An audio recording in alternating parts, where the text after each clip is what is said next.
আমার আব্বা সাধারণ ছোট কৃষক মানুষ, জমি জায়গা অল্প ছিল, সেটা আমার আব্বাকে লাস্ট মাটি দেওয়ার পরে ভাগ করেছি। কিন্তু আমি জমি জায়গা চিনি, আমার ছোট ভাই চিনে না, আমরা জমি জায়গায় যাই না।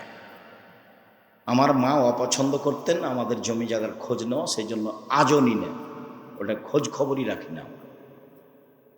কিন্তু আমরা ওইটুকুকে সামনে রেখে বলি, কোনো মানুষ আমাকে এই যে 90 সাল থেকে বলতে পারবে না যে আব্দুর রাজ্জাক সাহেব একদিন আমার কাছে পথ খরচ চেয়েছিল, রুজি ওখান দিয়ে দিবে আল্লাহ ইনশাল্লাহ, আপনার কাছে 10 টাকা নিতে হবে তারপর আমার রুজি হবে, এটা আমি কোনোদিন ভাবিনি। কোনোদিন সভাপতি, সেক্রেটারি, মসজিদ হোক, বক্তব্য হোক, সম্মেলন হোক, কাউকে হিসাব করে একটা বাক্য বলতে হবে এরকম আমার জীবনে কোনোদিন ঘটেনি। এরকম আমার কোনোদিন 1 মিনিটের জন্য ঘটেনি যে আপনাকে হিসাব করে কথা বলতে হবে, আপনি কত বড় মানুষ। কত এমপি মন্ত্রী আমার প্রোগ্রামে আসলো, এসব বলছে যে 1 মিনিট সময় দিবেন। তা আমি ওইভাবে অপমান করিনি যে আমি কোরআন হাদিসের অনুবাদ করছি আর আপনি মধ্যে কথা বলতে চান, এ তো বহু বড় মুশকিল কথা। এইভাবে আমি বলিনি, তাকে আমি বলেছি কোরআন হাদিসের আলোচনা চলছে, মাননীয় মন্ত্রী সাহেব কিছুক্ষণ অপেক্ষা করবেন। আমার কথা বলা শেষ হয়েছে, তখন উনি কথা বলেছেন।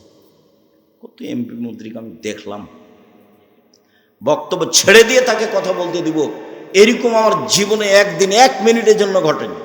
একবারে একই মাপে আছি 90 সাল থেকে এখন পর্যন্ত, আলহামদুলিল্লাহ। 19-20 আমি বুঝি। শিরক মহাপাপ, শিরক যত বড়ই পাপ হোক না কেন, সারা জীবনটাই শিরক করেছেন। এখন আল্লাহকে বলেন, আল্লাহ আমার ভুল হয়েছে, তুমি আমাকে মাফ করো, ইনশাল্লাহ ক্ষমা হয়ে যাবে। উনি ক্ষমার জন্য প্রতীক্ষমান রয়েছেন। কিন্তু এই যে নির্বাচনে আর একজনকে বলেছেন ও খারাপ, এখন আল্লাহর কাছে বলেন তো যে আল্লাহ মাফ করেন আমাকে, বলেন আজীবন পর্যন্ত।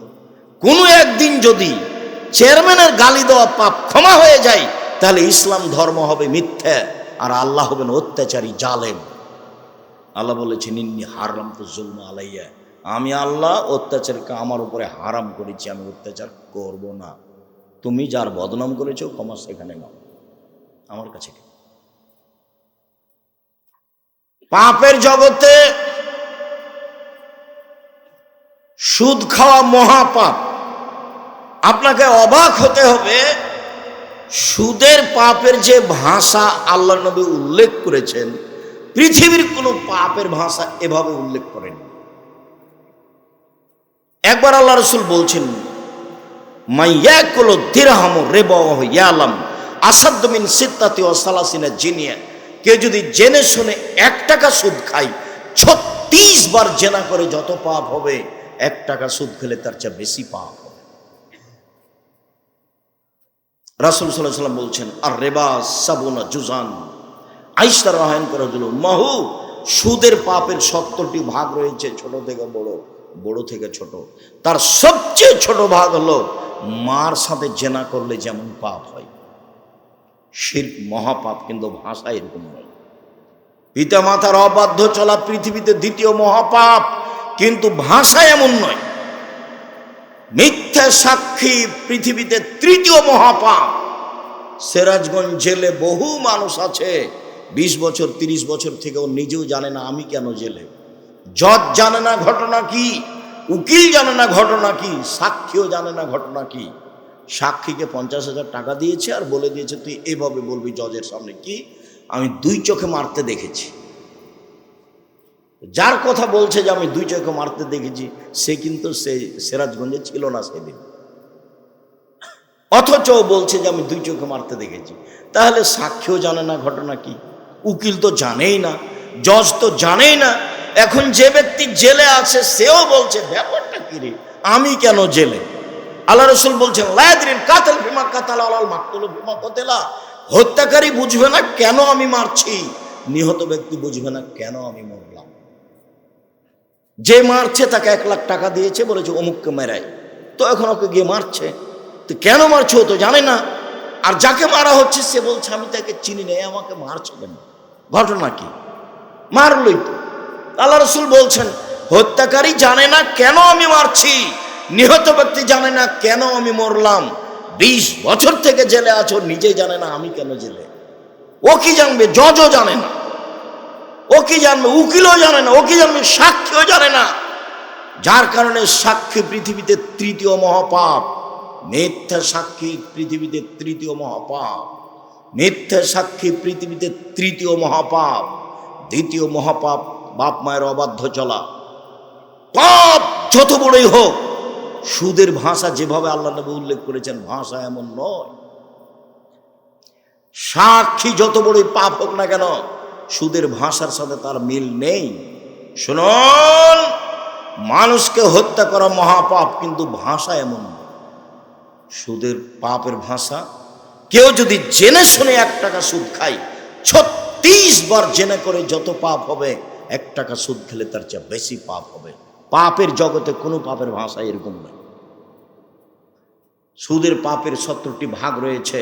ছোট ভাগ হলো মার সাথে জেনা করলে যেমন পাপ হয়। কি দিয়ে আপনাকে আমি বুঝাই সুদের পাপের ভাষা কি? অবাক কথা। যে সুদ দিন রাত মানুষে খাচ্ছে, কোনো পাপই নয়, কোনো হিসাবই করতে পারে না। সম্মানিত দিনী ভাই বোন, সুদের আলোচনায় লম্বা আলোচনা জেনে নেবেন। এখানে বলছি, সুদ যত বড়ই পাপ হোক না কেন, কোটি কোটি টাকা সুদ খেয়েছে, আজকে বলছে আল্লাহ আমি সুদের লেনদেন বন্ধ করলাম, জিন্দেগিতে আর কোনোদিন সুদের সাথে সম্পৃক্ত থাকবো না, আমি তোমার সাথে অদাবদ্ধ, তুমি আমাকে মাফ করো, ইনশাল্লাহ সব পাপ ক্ষমা হয়ে। কিন্তু আপনি কারো বদনাম করেছেন, আল্লাহকে বলেন তো এখন। এই জন্য আমি যখনই বক্তব্য দিয়েছি তখন বলেছি 4টা জিনিস মনে রাখবেন। 1, 5 ওয়াক্ত সালাত। 2, হালাল রুজি। 3, কোরআন তেলাওয়াত। 4, আড্ডা পিটা নিষেধ। আড্ডা পিটা 2 ধরনের। একটা দোকানে বসে ঘন্টার ঘন্টা গল্প করছেন, কার কথা যে কি বলছেন ধুলায় অন্ধকার। ওদিকে ল্যাংটা মেয়ে নাচছে, আর এদিকে আপনি বসে আছেন আর একজনের বদনাম করছেন। আর একটা হলো মোবাইল নিয়ে ঘন্টার ঘন্টা ল্যাংটা মেয়ে দেখায়, হলো আড্ডা পিটা। এসব আড্ডা পিটা একেবারেই হারাম। আড্ডা পিটা টোটালি হারাম। আড্ডা পিটা চিরদিনের জন্য হারাম। এক রাহুল কালামাবাদ। এই ছেলে, তোমরা দাঁড়িয়ে কেন? যদি জায়গা না থাকে বসার, সেটা ভিন্ন কথা। আপনারা যারা দাঁড়িয়ে আছেন, দয়া করে বসে কিছুক্ষণ কথা শোনেন। আপনার বিরক্তির আগে আমরা কথা শেষ করবো ইনশাআল্লাহ। যারা সামনে বসে আছেন, বসে থাকা দেখে ভালো। এই তুমি দাঁড়িয়ে আছো কেন? ওখানে কি করছো তুমি? মানুষের তোমার দাঁড়িয়ে থাকাতে কষ্ট পাচ্ছে, এটা বুঝতে চাও না তুমি? বাস তুমি মেশিন ঠিক করেছো, প্রথমে 1 মিনিট ঠিক করে তুমি বসে থাকো। রাসূল সাল্লাল্লাহু আলাইহি সাল্লাম যখন কথা বলতেন তখন সাহাবীগণকে বসতে বলতেন। এটাও সুন্নাত। কি করবে এভাবে মারামারি করে, দাপট দেখে, ক্ষমতা দেখে, মানুষকে অপমান করে, মানুষকে জেল হাজতে দিয়ে কি করবে? মরলেই জাহান্নাম। যারা দাপট দেখাচ্ছে, যারা ক্ষমতা দেখাচ্ছে, যারা মানুষকে অপমান করছে, যারা মানুষকে জেল হাজতে দিচ্ছে, এদের মরার পরই জাহান্নাম। ও হলো জালেম। আর জুলুম খুব কঠিন জিনিস, বিচারও পরে হবে। যারা যাকাত দেয় না তাদের বিচার পরে হবে কেন? ওরাও জালেম। কিভাবে জালেম হলো ওরা?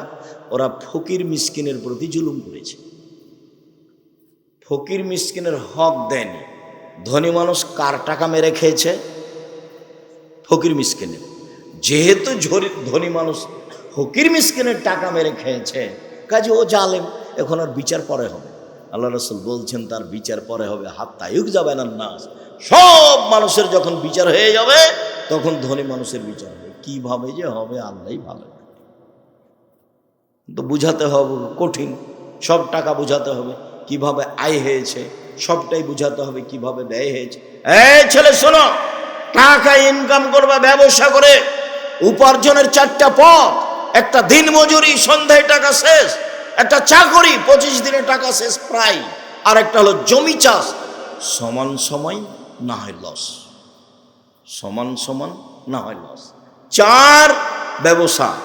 রাসূল সাল্লাল্লাহু আলাইহি ওয়াসাল্লাম বলছেন সত্যবাদী বিশ্বস্ত ব্যবসায়ীরা নবীগণের সাথে জান্নাতে থাকবে। কি আবার অবাক কথা! আল্লাহ রাসূল বলেছেন 2টা মেয়ে লালন পালন করে নবীর সাথে থাকা যায় এভাবে। তখন বাপ মনে করেছে যে আমার তো 2টা মেয়ের, তো আমি বিবাহসাদী দিয়ে দিয়েছি, 2টা কেন আমার 5টা মেয়ে। বাপও খুব খুশি। কিন্তু আল্লাহ রসুল যে এইভাবে বলেননি। আল্লাহ রসুল বলেছেন ফাআল্লামাহুন্না, মেয়েকে বিদ্যা শিখিয়ে দিল। 2 আদ্দাবাহুন্না, তাকে শিষ্টাচার শিখিয়ে দিল। আহসানা ইলাইহিন্না, তার সাথে সদাচরণ করলো। ওয়াজাওয়াজাহুন্না, তার বিবাহ শাদী দিয়ে দিল। সেই বাপ আমার সাথে জান্নাতে এইভাবে থাকবে। তো আপনার মেয়েকে শিক্ষা দিয়েছেন, কি যে শিক্ষা দিয়েছেন, তার নখটা বড় আছে। বলেন তো এটা কোন শিষ্টাচার? তার নখে নেইল পালিশ আছে, বলেন তো এটা কোন শিষ্টাচার? নেইল পালিশ তো ইহুদি খ্রিস্টানদের পতিতালয়ের মেয়েদের বৈশিষ্ট্য। ইহুদি খ্রিস্টানদের পতিতালয়ের মেয়েরা নখে নেইল পালিশ দেয়। আপনার মেয়ের কপালে টিপ আছে। হিন্দু মেয়েদের বিবাহ করার 10টি পদ্ধতি আছে, তার একটি পদ্ধতির নাম রাক্ষসী বিবাহ। মেয়ের পিতা বিবাহ দিবে না, আপনি জোর করে বিবাহ করবেন তো কপালে টিপ দিতে হবে, তাহলে বিবাহ হয়ে গেছে। সেই টিপ এসেছে হিন্দুদের পক্ষ থেকে। বলেন আপনি মেয়েকে কি শিষ্টাচার শিখালেন? আপনার মেয়ে পরচুলা ব্যবহার করে বড় খোপা দেখাই, বলেন কি শিষ্টাচার শিখালেন? ভুরু তোলে চিকন করে রেখেছে, এইটা কি শিষ্টাচার? দাঁত ছিলে ফাঁকা ফাঁকা খোলা খোলা করে রেখেছে, এইটাই কি শিষ্টাচার? উঁচু স্যান্ডেল পরে নিজেকে লম্বা দেখাই, এইটাই কি শিষ্টাচার? ব্রেসের পরে নিজেকে যুবতী দেখাই, এইটাই কি শিষ্টাচার? সামনের চুল ছোট করে রেখেছে, এইটাই কি শিষ্টাচার? আস্কারা মাস্কারা কি কি মুখে লাগিয়ে ভ্যানে ঘুরছে, ভ্যানে চড়ে। ভ্যানওয়ালা কি স্বামী? রিক্সাওয়ালা কি স্বামী? সেভাবে ওভাবে ঘুরছে, এটাই কি শিষ্টাচার? ভ্যানিটি ব্যাগ নিয়ে সিরাজগঞ্জ বাজারে চলে গেছে, এটাই কি শিষ্টাচার? কোনটা শিষ্টাচার? আল্লাহ রসুল বলছেন যে ওই পিতা আমার সাথে জান্নাতে থাকবে যেই পিতা মেয়েকে বিদ্যা শিখিয়ে দিল, 1, 2 শিষ্টাচার শিখিয়ে দিল, 3 ভালো আচরণ করলো, 4 বিবাহ শাদী দিয়ে দিল। সেই পিতা আমার সাথে জান্নাতেই পাবে। জান্নাতে রাসূলের সাথে থাকা কঠিন।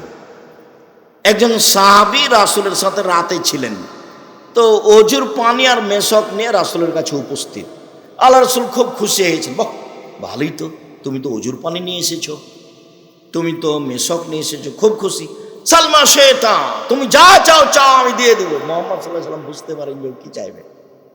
নবী হলে কি হবে, গায়েবের খবর জানেন না। আমার মাঝাবি ভাইরা মনে করছেন যে নবী গায়েবের খবর জানেন। পাশের একটা লোক, পাশে বউ ঘুমাননি, এমনি ভান করে শুয়ে আছেন আয়েশা রাদিয়াল্লাহু তাআলা, আর রাসূল মনে করছেন যে আয়েশা ঘুমিয়ে গেছে। অথচ আয়েশা বলছেন যে আমি ভান করে ঘুমিয়ে আছি। ভান করে ঘুমা বুঝেন না?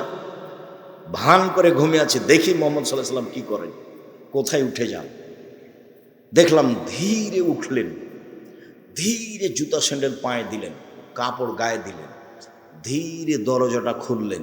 আমি যেন জানতে না পারি, দরজাটা খুলে বের হলেন, বাহির থেকে দরজাটা টেনে বন্ধ করে দিলেন, চলে গেলেন। আমিও উঠলাম, দেখি কি কোথায় যাবে। আসলে আল্লাহ রাসূল কোথায় যাচ্ছেন এটা আয়েশার মৌলিক খেয়াল হলো, আমাকে বাদ দিয়ে এ রাতে আবার কোনো স্ত্রীর কাছে যান নাকি, এটা হলো আয়েশার খেয়াল। আর আল্লাহ রাসূল যাচ্ছেন মরা মানুষের জন্য ক্ষমা চাইতে, কবরস্থানে বাকিউল গারকাতে যাবেন। জান্নাতুল বাকি তার নাম নয়, তার নাম হচ্ছে বাকিউল গারকাত। ভারত বাংলাদেশ পাকিস্তানের নাম দিয়েছে জিন পাহাড়, আর জান্নাতুল বাকি কবরস্থানের নাম দিয়েছে জান্নাতুল বাকি, নাম বাকিউল গারকাত। তো এবার উঠে দেখছেন, দেখি কোথায়, ওই যে কবরস্থানে 100 গজ দূরে হবে, আর পাশেই মসজিদে নববীর সাথে কবরস্থান।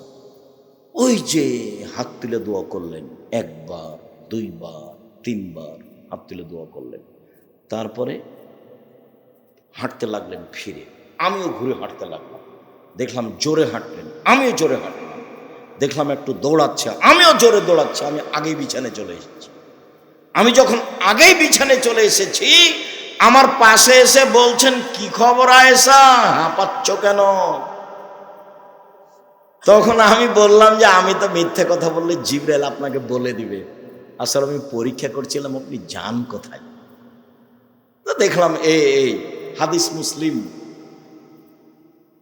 সম্মানিত দিনী ভাই বোন, কথা প্রসঙ্গে কথায় এসে সেই জন্য বলছিলাম পাপের জগতে বড় পাপ মানুষের বদনাম, গীবাত, কিন্তু মানুষের সাথে জড়িত পাপ।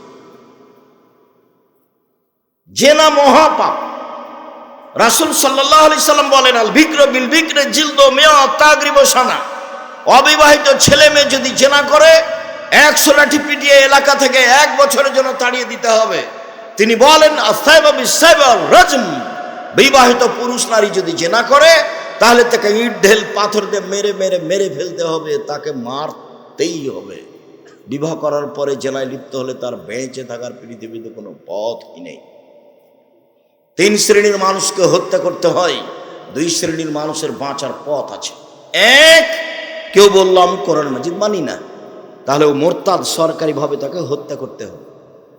সরকারিভাবে তাকে ফাঁসির মঞ্চে নিয়ে যাওয়া হয়েছে, ফাঁস গলায় দেওয়া হবে। ও বলছে আমার ভুল হয়েছে। কোরআন মাজিদ আল্লাহর বিধান, আল্লাহর কালাম, আমি ভুল স্বীকার করলাম, তখন তাকে ফাঁস থেকে নামিয়ে নিতে হবে। পাপ ছিল হত্যা। 2, কেসাস। আপনি আমাকে হত্যা করেছেন, আমার বাপ মা আপনাকে হত্যা করে নেবে, এর নাম কেসাস। কোরআন মাজিদে উল্লেখ হয়েছে আয়াত, কত হাদিস। এখন আপনার কেসাস হিসেবে আপনাকে ফাঁসির মঞ্চে নিয়ে যাওয়া হয়েছে, আপনি আমাকে হত্যা করেছেন, এখন আপনার গলায় ফাঁস দেওয়া হবে। তখন আমার বাপ মা চিল্লাচিল্লি করে বলছে, আমরা মাফ করে দিলাম, কেসাস নিব না, আমরা মাফ করে দিলাম, কেসাস নিব না। তাহলে তাকে ফাঁস থেকে নামিয়ে নিতে হবে। পাপ ছিল হত্যার যোগ্য, কিন্তু ফাঁসি হলো না। 3, বিবাহ করার পরে যদি কেউ জিনায় লিপ্ত হয় তাহলে তাকে ইট ঢেল পাথর দিয়ে মেরে ফেলতে হবে, ফাঁসি দিতে হবে। বেঁচে থাকার পৃথিবীতে কোনো পথঘাট নেই। 1 মিনিট। গামেদ সম্প্রদায়ের একজন মহিলা এসে বলছে আল্লাহ রসুলকে, তাহিরিনী ইয়া রাসূলুল্লাহ, আল্লাহ রসুল আমাকে পবিত্র করেন। মহিলা এসে বলছে, তখন আল্লাহ রসুল বলছেন, ইরজাই, বাড়ি ফিরে যাও, আস্তাগফিরুল্লাহ, আল্লাহর নিকটে ক্ষমা চাও, ও তুমি ইলাইহি, তুমি তওবা করো, তোমার পাপ ক্ষমা হয়ে যাবে। তখন মহিলাটি বলছে, আত্মরদ্দেন আমার দাদা মাইজুল মালিক, মাইজুল মালিককে যেভাবে ফিরিয়ে দিয়েছিলেন তার বিচার না করে সেইভাবে কি আপনি আমাকে ফিরিয়ে দিতে চাচ্ছেন? ওয়ান্না হবলা মিনা জেনা, আমার পেটে অবৈধ সন্তান রয়েছে, দয়া করে বিচার করে দেন, আমাকে ফিরিয়ে দিন না। আল্লাহ রসুল বললেন, ইরজাই হাতা তালে দি, বাড়ি চলে যাও, যেদিন তোমার বাচ্চা প্রসব হবে সেদিন বিচার করে দেব। মহিলা চলে গেল, বাচ্চা প্রসব হয়েছে। মুসলিম গ্রন্থে এসেছে, সবে মাত্র বাচ্চা প্রসব হয়েছে, তাকে ন্যাকড়া দিয়ে জড়িয়ে রাসূলের দরবার নিয়ে এসে বলছে, এ দেখেন বাচ্চা প্রসব হয়ে, বিচার করে দেন। দৃশ্য দেখে আল্লাহ রসুল অবাক হয়ে বলছেন, ইরজাই, বাড়ি ফিরে যাও, ফারদেই হে, বাচ্চাকে দুধ খাওয়াও, হাত্তা তাফতেমি হে, যেদিন বাচ্চা দুধ ছেড়ে দেবে সেদিন নিয়ে আসিও, বিচার করে দেব। মহিলা বাচ্চা নিয়ে চলে গেল, বাচ্চাকে 2 বছর দুধ পান করালো। 2 বছর পরে বিচারালয় উপস্থিত, তখন বাচ্চার হাতে 1 টুকরা রুটি রয়েছে। এই রুটি প্রমাণ করে বাচ্চা খাদ্য খেতে পারে। ওয়াসাদাহু বেদ রাজুলিন মিনাল মুসলিমিনা, বাচ্চাটাকে একজন মুসলমানের হাতে সমর্পণ করলেন আল্লাহ নবী। যাও, এই বাচ্চা তুমি লালন পালন করো। সঙ্গে সাথে এই যাবো বেহা, মহিলাকে মাঠে নিয়ে যাও, দেহা, মাঠে নিয়ে গিয়ে গর্ত খুঁড়ে বুক পর্যন্ত মাটিতে পুঁতে দাও। ফার জেমুহা, এরপরে চতুর্দিক থেকে ইট ঢেল পাথর মেরে তাকে বিদায় করো। সাহাবীগণ বলছেন, আমরা তাকে মাঠে নিয়ে গেলাম, গর্ত খুঁড়ে বুক পর্যন্ত মাটিতে পুঁতে দিলাম, চতুর্দিক থেকে ইট ঢেল পাথর মারতে লাগলাম। খালিদ বিন ওয়ালিদ বলছেন, একটা পাথর আমি তার মুখের উপরে মারলাম, ফাতানাজ্জাহা দামালা ওয়াজহি খালিদ, পাথরটা মুখে লেগে মুখ ফেটে রক্ত ছিটে খালিদের গায়ে লাগলো। ফাসাব্বাহা, খালিদ তাকে গালি দিয়ে বসলেন, এমনটা হতে পারে? ছি ছি ছি ছি ছি ছি, একজন জেনাকারিনী মহিলার গায়ের রক্ত আমার গায়ে লাগলো, এমনটা কিছু হতে পারে? আল্লাহ রাসূল বলেন, মারে না খালিদ, খালিদ থামো, গালি দিও না। লাকাত তাবাত তাওবাতান তাওবা সাইব মাকসাল্লাহ গফিরালাহু, এই মহিলা এত ক্ষমা চেয়েছে, এ মহিলা এত তওবা করেছে, এ মহিলা এত ক্ষমা চেয়েছে, এ মহিলা এত তওবা করেছে। যদি বড় থেকে বড় পাপী এভাবে তওবা করে তবে তার পাপ ক্ষমা হবে। খালিদ, একে গালি দিও। আবার তিনি বলেছেন, খালিদ, মদিনার লোককে যদি তার তওবা ভাগ করে দেওয়া হয় সবার পাপ ক্ষমা হয়ে যায়। তারপরে তিনি তার জানাজা করলেন, কাফন দাফন করলেন। তার মানে তিনি ঘোষণা দিলেন তার পাপ ক্ষমা হয়ে গেছে। এক। দুই, জানাজা করলেন মানে তার পাপ ক্ষমা হয়ে গেছে। তিন, কাফন দাফন তিনি নিজে করলেন মানে তার পাপ ক্ষমা হয়ে গেছে। এরপরেও পৃথিবীর এত বড় মানুষ, পৃথিবীর ইতিহাসে এত বড় দামি মানুষ জন্ম নেয়নি, কেউ নিবে না কেউ। বিচারের মাঠে তিনি যা বলবেন তাই হবে। তার নাম মোহাম্মদ সাল্লাল্লাহু আলাইহি সাল্লাম। এত বড় মানুষ বুঝতে পারলেন তার পাপ ক্ষমা হয়ে গেছে, কিন্তু তাকে মাফ করতে পারলেন না। যাও, তোমার বিচার হবে না, তোমার তওবা কবুল হয়ে গেছে, তোমার শাস্তি হবে না, এই কথা তিনি বলতে পারলেন না। মানে তিনি শরীয়তের কাছে নিজেই জিম্মি। মানে বিবাহ করার পরে কেউ যদি জেনায় লিপ্ত হয়, তাহলে তার বেঁচে থাকার পৃথিবীতে কোনো পথ নেই। এরপরেও যদি বিচার না হয়, আল্লাহর কাছে যদি কান্নাকাটি করে ক্ষমা চায়, তাহলে এই পাপ ক্ষমা হবে ইনশাআল্লাহ। কিন্তু যার বদনাম করেছেন দোকানে বসে, সেই পাপ আল্লাহর কাছে ক্ষমা চান দেখি।